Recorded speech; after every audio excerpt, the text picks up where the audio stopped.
All right, man, let's talk real quick about the receiver. Would y'all be upset if the Lions drafted the receiver? I talked about one of the mock drafts before, having the Lions take the LSU receiver, not Malik Neighbors, but Brian Thomas, the other one, the 6'4" one, who had 11 touchdown catches. I think that might have been one of the leading goal getters and touchdown catches in college football with 11. He's 6'4", whatever. And would y'all be mad if the Lions, people say spurged on a receiver? And listening to Brad Holmes, I think he's just looking for talent in the draft. He said he feels needs with free agency, and he looked for the draft for cornerstone. So I think at that point, he honestly just looking for, I think at that point he's looking for football players. He called Jahmyr Gibbs a weapon last year, not a football player. He classified him as a weapon. So I wouldn't be mad, because that's how you go there and you say, well, we need this, and then you end up taking this. And then, the Titans take Derrick Henry, or the Seahawks take DK Metcalf. Oh, damn, we could have DK Metcalf if we would have been. Nah, see, you got people, and I did a video talking about guys, oh, man, we should just draft all defense. We should draft all defense. That's what we should do. We should draft all defense. And it don't work that way.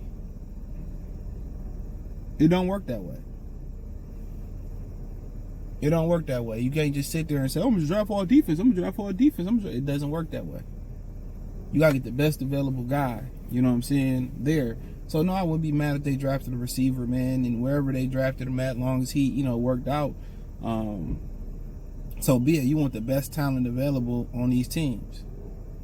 And that's as simple as that. You want the best talent available. So I don't think it's no shame.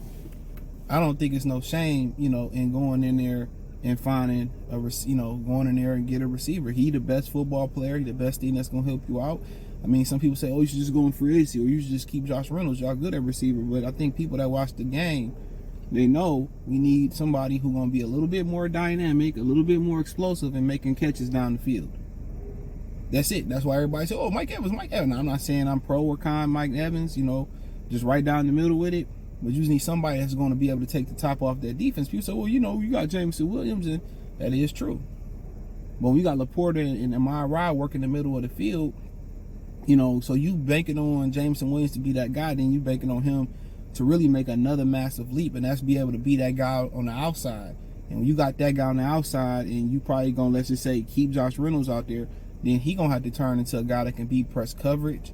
He going to have to turn into the guy that's really the number one receiver, because once you look at it, people say, well, the number one passing option was St. Brown. The number two passing option was Amon-Ra St. Brown. That's what they say. I mean, Laporta was the number two and St. Brown was the one. But in a basic NFL offense, your number one guy is the guy that lined up right at the quarterback on the outside where Marvin Harrison lined up at. That's your number one guy. Right there at that, the X? He's your number one guy. So, do the Lions got somebody who's going to line up as the number one guy on the outside. And that's what you're looking for. Somebody that can beat press coverage. That can beat a quarterback one-on-one. That's what you're looking for. That's exactly what you're looking for. Somebody can beat you one-on-one. And that's why Mike Evans come into play, because, somebody, I've been advocating for DJ Shark or somebody like that come into play. You like, okay, man, we put him out there. What's the other guy that a lot of people like? Calvin Ridley. You say one-on-one, if I got to worry about St. Brown and Laporta over working the intermediate in the short part of the field, in the middle, and the, just that intermediate outside to inside the hashes, and J-Mo doing this thing, and then I got to worry about Calvin Ridley in the run game, who are you going to double? If I keep somebody over the top, they're going to run the ball. If I put somebody in the box, they're going to go over the top. If we play just straight up, cover 4, cover 2 man under, guess what?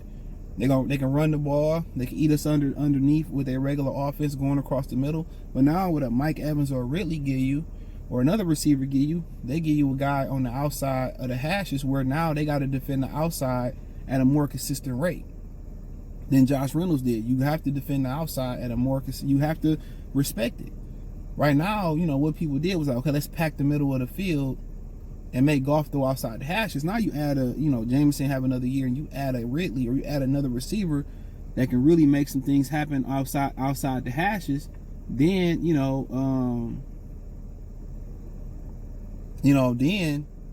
then you really got an unstoppable offense. Now it makes the game a lot more easier for Jared Goff. On top of that, yeah, you waiting on that Green guy from North Carolina. Maybe he take another step, and you expect him. The Dillon guy from Eastern Michigan, maybe he take another step.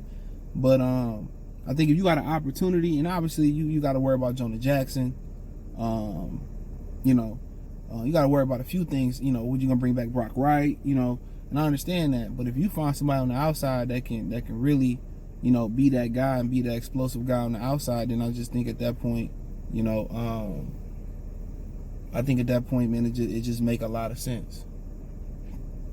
It make a lot of sense if I can go ahead and get a guy at a price point, and I can give myself the best chance to I give myself the best chance to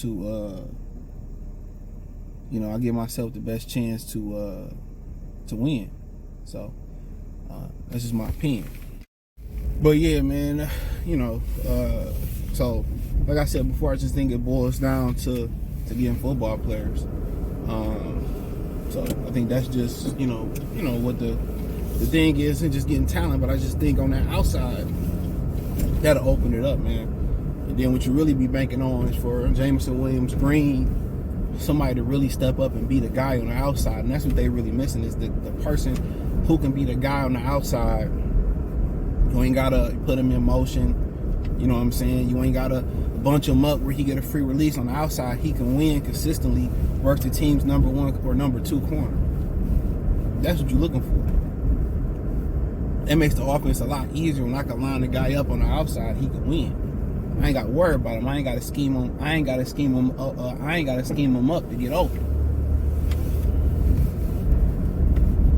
And that's what you kind of really. That's the ideal situation. I ain't got to scheme this guy to get open. This guy gonna get open, regardless. So,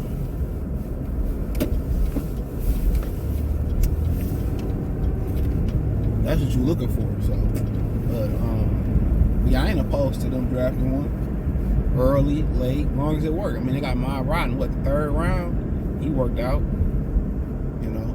His football character and his character in general was perfect for what they wanted to do. It took him a half a season to get it figured out, but it seemed like he clicked more when Tim Boyle became the quarterback for whatever reason. And then when Goff came back off that injury, or whatever happened, then him and Goff got that rapport.